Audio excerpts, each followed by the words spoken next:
The recent disaster and continued threat posed by the Fukushima nuclear reactor as a consequence of the earthquake and tsunami in Japan has set off renewed debate on the merits and risks around nuclear power.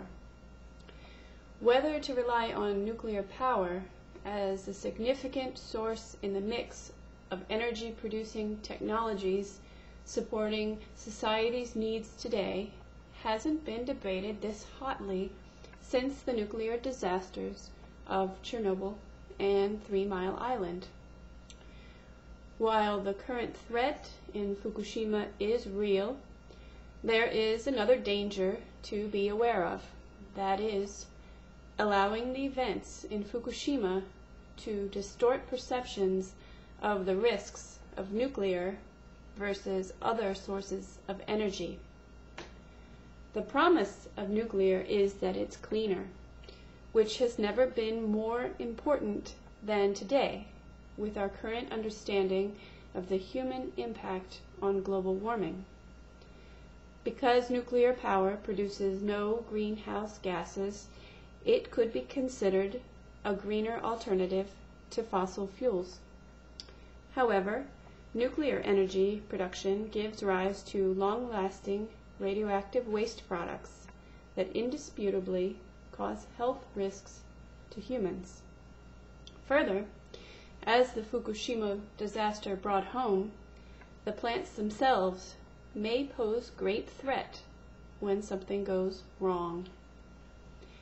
It's popular in the media today to pose the question to the public: should we continue to exploit nuclear energy to meet our needs?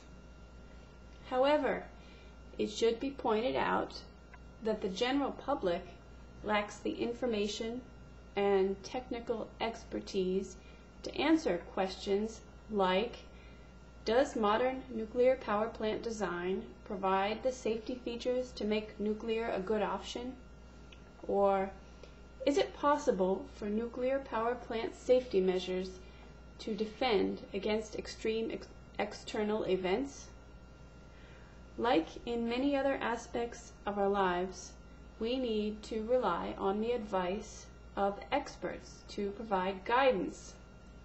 What can become lost, and arguably has in the past month, is that in any energy portfolio there are a multitude of risks that need to be balanced.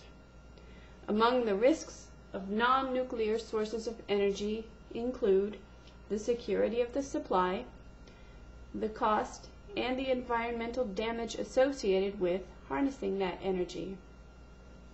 What we need from our political and scientific leaders today is just that: leadership, so that our immediate fears following this crisis do not distort our perception of one risk over others that also need to be balanced.